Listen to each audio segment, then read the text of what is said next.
Hello guys, good morning, welcome to my channel and it's me again, ang inyong chismosong kaalda vlogger. So gusto ko munang magpasalamat sa inyong lahat na walang sawang tumatangkilik, nanonood, sumusuporta at sumusubaybay ng mga content ko araw-araw dito sa channel ko. So thank you so much for your love and support na binibigay, especially sa oras na nilalaan ninyo para manood dito sa channel ko.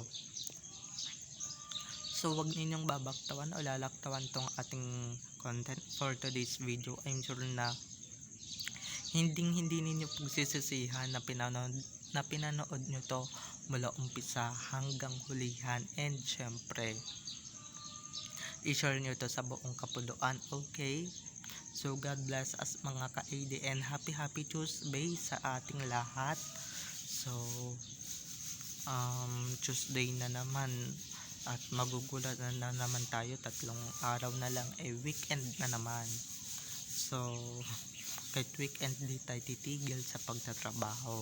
Okay, so tara na, dumako na tayo sa ating main topic for today's video.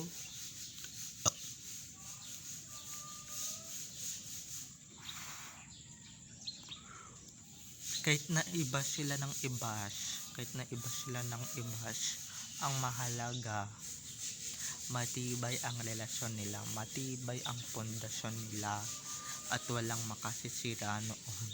Kahit sino pa yan, kahit na kung sino pang mga kilalantod ng mga starlet yan, walang makakasira dyan. So ito na guys, watch this. Mamaya ipapaliwanag ko sa inyo ng buong buo. So ito na guys, watch this. At kung nakita nyo lang ngayong recap, so once again, si TTO sa sa mga admins ko na walang sawang nagbibigay sa akin ng mga dapat kong i-update at mga dapat kong ilabas. So thank you so much, kasi kung hindi dahil sa inyo, wala ako dito sa kinalalagyan ko ngayon, and syempre hindi ko maaabot tong mga pangarap ko kung hindi dahil sa inyo, and syempre kung hindi dahil sa mga nagturo sa akin na mapunta sa ganitong posisyon. So eto na, dumako na tayo sa ating main topic for today's video. Sabi ko nga kanina, kahit na i-bash sila ng i-bash, ang mahalaga matibay ang relasyon nila, matibay ang totoong namamagitan sa kanila, matibay yung relasyon na namamagitan sa kanilang dalawa. Hindi katulad ng iba dyan na pag na diba, todo iskandalo na, todo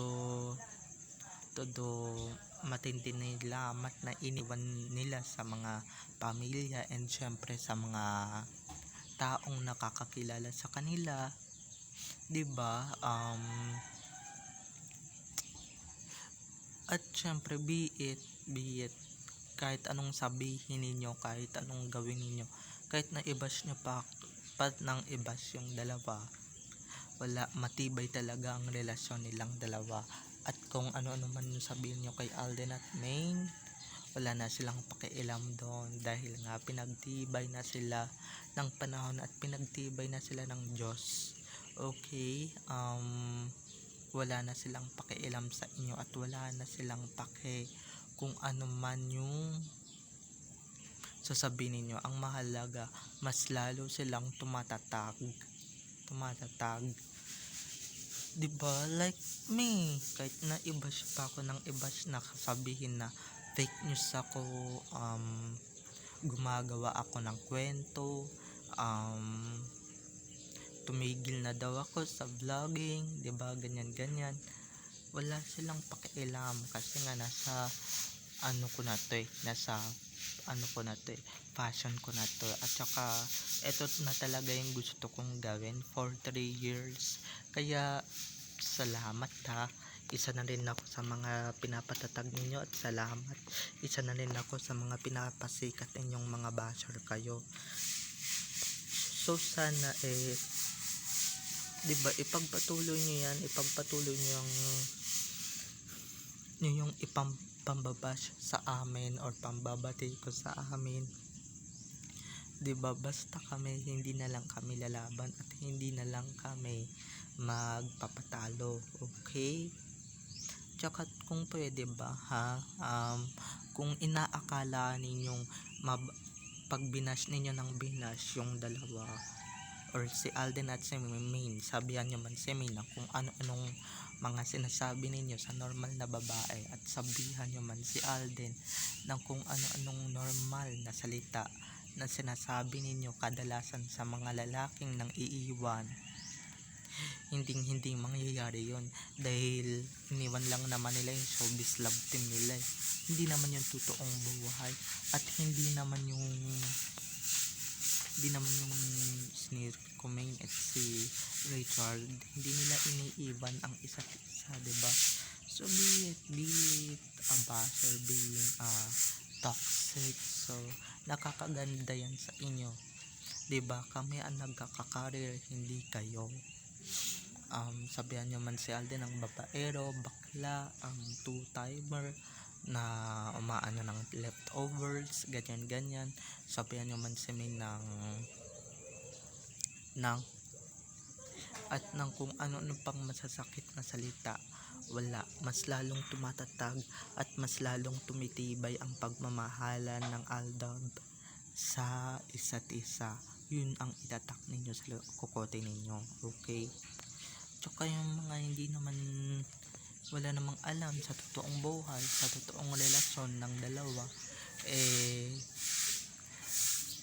diba, ano na lang, manahimik na lang din kayo, diba? So kung sa bagay yung iba nga dito nananahimik na, yung mga Armin at Kat din lang naman, Katedin ang nambabatikos na sa kanilang dalawa, okay?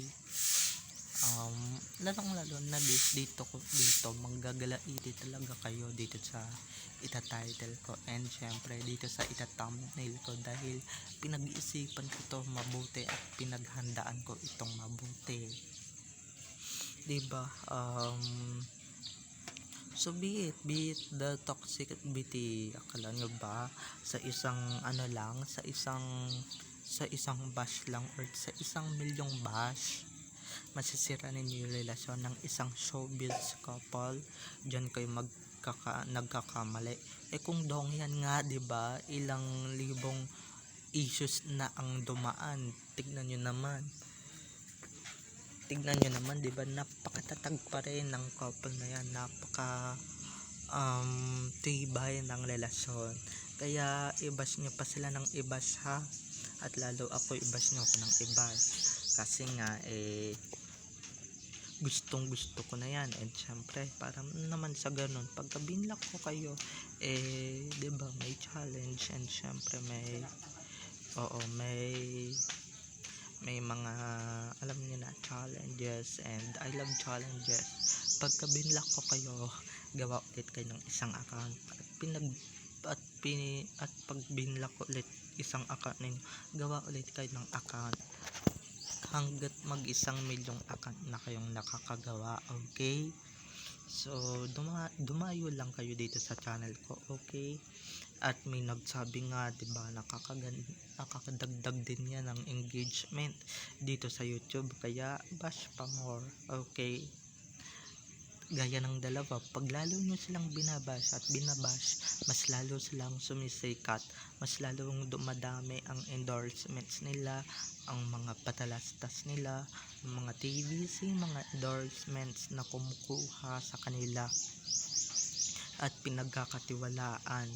Hindi ba? Hindi kagaya ninyo na hanggang dyan na lang kayo sa putikan at wala na kayong mararating talaga ng bonggang-bongga, diba? Yung mga binabash ninyo may mga nararating, pero kayo hanggang dyan na lang kayo, hanggang lusak, hanggang putikan na lang kayo. Kawawa naman kayo, diba?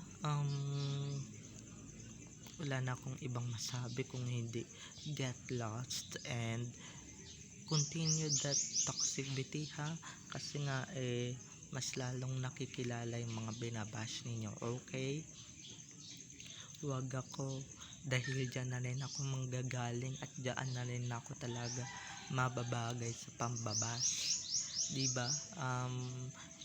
So kung ano naman, criticism naman, kahit na hindi naman masyado masakit ang pagsasalita, 'di ba? Yung mga basher talaga, masakit magsalita. Pero kung criticize lang, magkaiba 'yon. Wala naman masyadong masakit doon, okay? Pero wag niyo na lang din patulan, kasi kami hindi na kami pumapatol diyan, dahil baka mamaya bumaba pa ang level ko sa level nila na walang pinag-aralan, mga bobo at mga tanga, okay? So don't mind na lang the basher na papasok dito.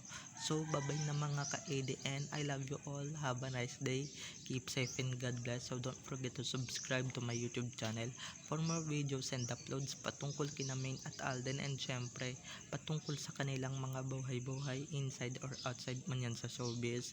And syempre paalala ko lang, no, sa lahat ng mga kabataan natin na nalululong ngayon sa online sugal, itigil-tigil nyo na yan, at huwag ninyong tatangkilikin yung mga vlogger na nagpo-promote ng online sugal, okay? Gaya ng Marina Plus, Casino Plus, Bingo Plus, ng Stairs, ng 777 or 888 na sugal ngayon na nauusong laro, okay? Dahil masama sa inyo yan, at pwede naman kayong kumita sa malinis na paraan, wag lang dyan, okay? So bye bye na mga ka-ADN, I love you all, bye.